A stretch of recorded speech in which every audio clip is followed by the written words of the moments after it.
अगर आपने अभी तक हमारा चैनल सब्सक्राइब नहीं किया तो अभी सब्सक्राइब करें और बेल आइकॉन को क्लिक करके हमारी लेटेस्ट वीडियोस के बारे में अपडेट। अस्सलाम वालेकुम, हमारे चैनल में खुश आमदीद।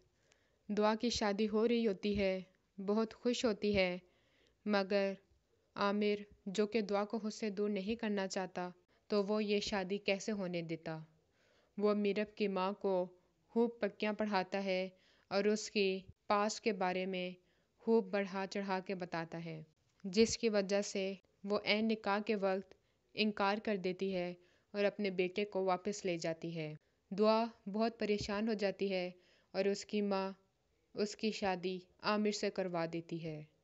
फारिया ये सब हालात देखकर परेशान हो जाती है और रोती है और अपनी माँ से लड़ती है कि आपने क्या कर दिया है, और अपनी माँ को आमिर भाई की सारी हकीकत बताती है, मगर उसकी माँ अब कुछ भी नहीं कर सकती थी।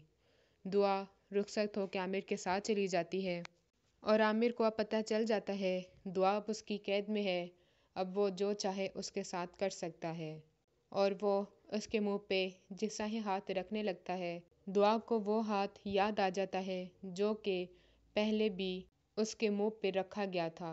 तो उसे शक होता है कि फारिया उससे जो भी कहती थी वो सच था। आमिर दुआ को घर से नहीं निकलने देता और कोई भी उससे मिलने के लिए नहीं आता।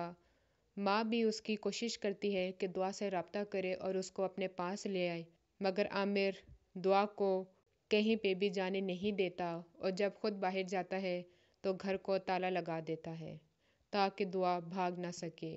हमारी मज़ीद वीडियो को देखने के लिए हमारे चैनल को सब्सक्राइब करें, बेल आइकन को दबाना ना भूलिएगा। अगली वीडियो तक के लिए अल्लाह हाफिज़।